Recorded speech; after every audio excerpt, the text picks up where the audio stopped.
ஒக்கூர் அருகே 3000 ஆண்டுகள் பழமையான முதுமக்கள் தாலிகள், பெருங்கற்கால ஈமச் சின்னங்கள் மற்றும் கல்வட்டம், இரும்பு கசடுகள் கண்டுபிடிப்பு.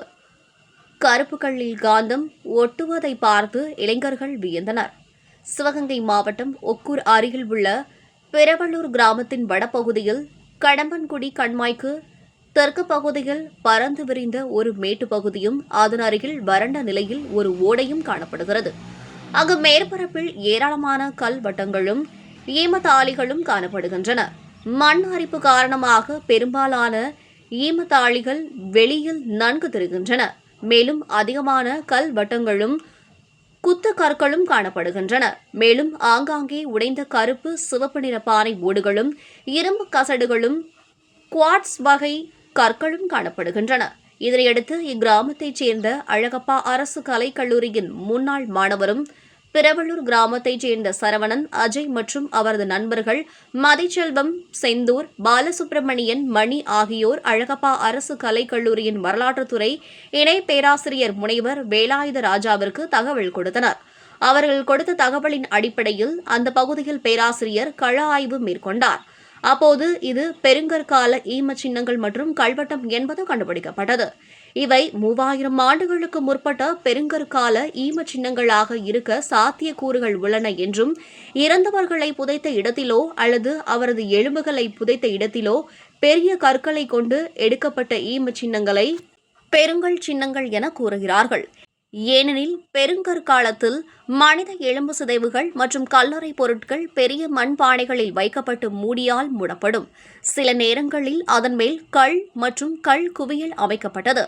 கல் திட்டை என்ற டால்மென் குழி அடக்கம், பானை அடக்கம் எனப்படும் முதுமக்கள் தாலி, சார்கோபஸ் என ஈமப்பேழை, பாறை வெட்டுக்கல்லறை, குடைக்கல் மற்றும் தொப்பிக்கல், மென்ஹிர் என்ற குத்துக்கள், ஆந்த்ரோமார்பிக் எனப்படும் மனித உருவ கற்சிலை, கல்வட்டம் மற்றும் கற்குவை என பல வழிகளில் இறந்தவர்களின் உடல்கள் அடக்கம் செய்யப்பட்ட ஈமச்சின்னங்கள் உள்ளன. இந்த பெருங்கற்கால ஈமச்சின்னங்கள் இருக்கிற பகுதியில நிறைய இரும்பு கசடுகள் இருக்கு. அதுவும் இது ஒரு காந்தத்தை வச்சு இப்போ நம்ம அதை ஒட்டி பார்க்கும்போது நமக்கு அதுல இருக்க இரும்புக்கு தாது இருக்குங்கிறது நமக்கு வெளிப்படையா தெரியுது. பொதுவாக பெருங்கற்கால சின்னங்கள் இரும்பு கால பண்பாட்டோடு இணைந்தே இருந்திருக்கு அப்படின்னு சொல்லி கருதலாம். ஸோ அந்த வகையில இங்க இரும்பின் பயன்பாடு இருந்திருக்கு. அதனாலதான் இந்த இரும்பு கசடுகள் நமக்கு மேற்பரப்புலேயே நிறைய கிடைக்குது. இந்த ஈமச் சின்னங்கள் அகழ்வாய்வு செய்யும் பொழுது அது இரும்பால் செய்யப்பட்ட கருவிகள் கிடைக்கிறதுக்கு வாய்ப்பு அதிகமா இருக்கு. சில நேரங்களில் அதன் மேல் கல் மற்றும் கல் குவியல் அமைக்கப்பட்டது.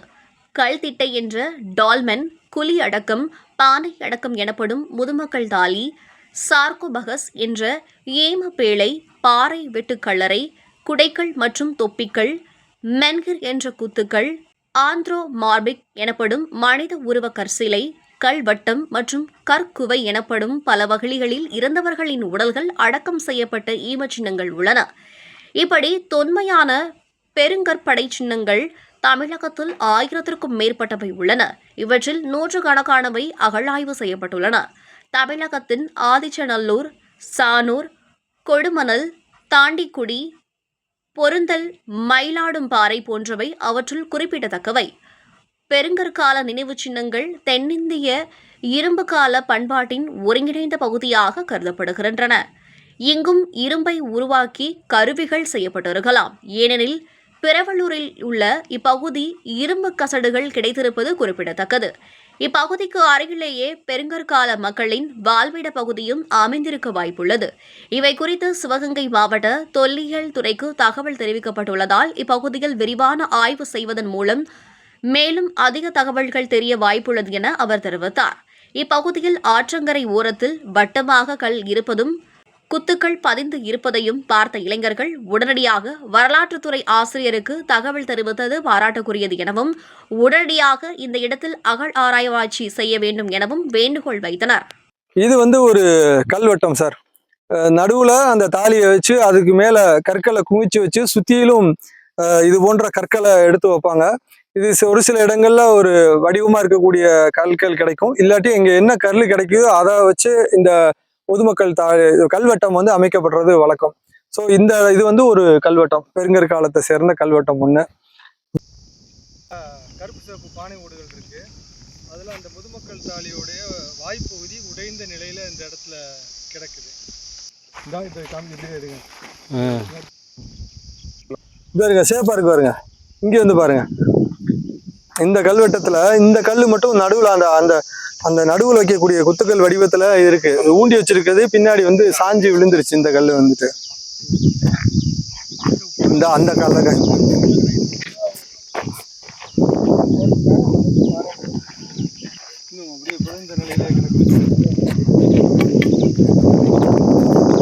இது வந்து ஒரு குத்துக்கல், அதாவது கல்வெட்டம் அமைச்சு நடுவுல வந்து அந்த குத்துக்கள் எழுப்புறது வழக்கம். ஸோ அப்படிப்பட்ட ஒரு கல்வெட்டம் தான் இது. வந்து கல்வெட்டம் அமைக்கப்பட்டு அந்த நடுவுல அந்த புதைச்ச இடத்துல தாலி இருக்கிற இடத்துல ஒரு குத்துக்கள் அமைக்கிறது வழக்கம். ஸோ இது வந்து மென்ஹிர் அப்படின்னு சொல்லுவோம் ஆங்கிலத்தில். அதுதான் இந்த குத்துக்கள். இது வந்து பெருங்கற்கால ஈமச்சின்னங்களுக்கு மிகப்பெரிய முக்கியமான ஒரு அடையாளமாக வந்து இந்த குத்துக்கள் வந்து அழைக்கப்படுது. இதை சுற்றிலும் அந்த கல்வெட்டம் அமைக்கப்பட்டு நடுவில் வந்து குத்துக்கள் அமைச்சிருக்காங்க. இது மாதிரி ரெண்டு இடத்துல இருக்கு, நின்ற நிலையில காணப்படுது. இன்னும் சில இடங்கள்ல அந்த குத்துக்கள் வந்து மண் அரிப்பால சாஞ்சு விழுந்து கிடக்கு வந்துட்டு.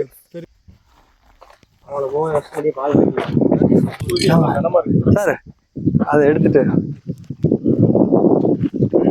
அந்த செடி வச்சிருப்பாங்க. அருகாமையில் இருக்கக்கூடிய இந்த கடம்பங்குடி கண்மாய் என்ற இந்த பகுதி, அதாவது கடம்பங்குடி கண்மாய் பகுதிக்கு தெற்கையும் பெரவலூர் என்ற கிராமத்துக்கு வடக்கையும் இருக்கக்கூடிய, அதாவது வடகாடு என்று அழைக்கப்படக்கூடிய இந்த பகுதியில் நிறைய ஈம சின்னங்கள் முதுமக்கள் தாலிகள் இருக்கிறதா இந்த கிராமத்தை சேர்ந்த அழகப்பா அரசு கலைக்கல்லூரியுடைய முன்னாள் மாணவர் சரவணன் என்பவர் மற்றும் அவருடைய நண்பர்கள் மதிச்செல்வம், பாலா, செந்தூர் மற்றும் அஜய் போன்றவர்கள் கொடுத்த தகவலின் அடிப்படையில் இங்கே வந்து கள ஆய்வு மேற்கொண்டதில் இங்கே நிறைய முதுமக்கள் தாலிகளும் பெருங்கற்காலத்தை சேர்ந்த கல்வட்டங்களும் கருப்பு சிவப்பு பானை ஓடுகளும் நிறைய இரும்பு கசடுகளும் குவாட்ஸ் வகையிலான கற்களும் இந்த பகுதியில் நிறைய கிடைக்கிது. அருகாமையிலேயே ஒரு வறண்ட ஓடை ஒன்று காணப்படுது. ஸோ இது இங்கேருந்து குடியிருப்பு பகுதிக்கு தள்ளி இருக்கக்கூடிய இந்த பகுதியில் வந்து மேற்பரப்பிலேயே இவ்வளவு முதுமக்கள் தாலிகளும் கல்வெட்டங்களும் 2 குத்துக்கற்களும் காண கிடைக்குது. இது 3000 ஆண்டுகளுக்கு முற்பட்ட பெருங்கற்கால சின்னங்களா கருதுவதற்கு சாத்தியக்கூறுகள் அதிகமாக இருக்கு. ஏன் அப்படின்னு சொன்னா, பெருங்கற்கால சின்னங்கள் வந்து தமிழ்நாட்டில் நிறைய பகுதிகளில் இருக்கு. குறிப்பா ஆயிரக்கணக்கான பெருங்கற்கால சின்னங்கள் தமிழ்நாட்டில் இருந்தாலும் அதுல ஒரு 100கணக்கான பெருங்கற்கால சின்னங்கள் தொல்லியல் துறையால அகழ்வாய்வு செய்யப்பட்டிருக்கு. அதுல குறிப்பா ஆதிச்சநல்லூர், கொடுமணல், சானூர், பொருந்தல், தாண்டிக்குடி போன்ற பகுதிகளை குறிப்பிட்டு சொல்லலாம். இறந்த இடத்துல அவருடைய எலும்புகளை புதைத்த இடத்துல பெரிய கற்களை நட்டு அமைக்கக்கூடிய ஈம சின்னங்களை பெருங்கற்கால சின்னங்கள் அப்படின்னு சொல்லுவோம். பெரிய பெரிய தாலிகள்ல வந்துட்டு இறந்தவருடைய எலும்புகளுடைய சிதைவுகளையும் அவர்கள் பயன்படுத்திய பொருட்களையும் வைத்து சுற்றிலும் பெரிய கற்களை கொண்டு கல்வட்டம் அமைக்கிறது, இல்ல கற்களை குவித்து வந்து கற்குவை அமைக்கிறது, அல்லது வந்து கல் திட்டை அமைக்கிறது, அல்லது வந்து ஈம பேழை அப்படின்னு சொல்லக்கூடிய ஈம பேழை, சார்கோபேகஸ் சொல்லக்கூடிய அந்த ஈம பேழை அமைக்கிறது, அல்லது வந்து தொப்பிக்கல் அல்லது குத்துக்கல் போன்ற வகையிலையும், அல்லது ஆந்த்ரோமார்பிக் அப்படின்னு சொல்லுவோம், அதாவது மனித உருவ கற்சிலைகள் அமைத்து இப்படி பல்வேறு வடிவங்கள்ல இந்த பெருங்கற்காலத்துல வந்து ஈம சின்னங்கள் அமைச்சிருக்கிறாங்க. ஸோ அந்த வகையில இங்க வந்து இந்த பெரவலூர் வடகாடு பகுதியில இந்த கடம்பன்குடி கண்மாய்க்கு தெற்கு பகுதியில் இருக்கக்கூடிய இந்த ஈம சின்னங்கள் வந்து ஒரு வரலாற்று முக்கியத்துவம் வாய்ந்ததா கருதப்படுது. ஏன்னா மேற்பரப்பிலேயே நிறைய கருப்பு சிவப்பு பானை ஓடுகள் கிடைக்கிறதுனால இரும்பு காலமும் இந்த பெருங்கற்காலமும் இணைந்த ஒத்த பண்பாட்டு கூறுகள் அப்படின்ற காரணத்தினால இங்க அகழ்வாய்வு செய்தோம் அப்படின்னு சொன்னா மேற்கொண்டு நமக்கு நிறைய இரும்பால் செய்யப்பட்ட கருவிகள் கிடைக்கிறதுக்கு வாய்ப்பு இருக்கு. ஏன்னா இங்க மேற்பரப்பிலேயே நிறைய இரும்பு கசடுகள் கண்டெடுக்கப்பட்டிருக்கு. அது மாதிரி சிறப்பான குவாட்ஸ் கற்களும் இங்க அதிக அளவுல கிடைக்கிற காரணத்தினால தொல்லியல் துறை வந்து இதை விரிவா ஆய்வு செஞ்சாங்க அப்படின்னு சொன்னா, அகழ்வாய்வு செஞ்சு பார்க்கும் பொழுது நமக்கு நிறைய தகவல்கள் வெளியில வர்றதுக்கு வாய்ப்பு இருக்கு.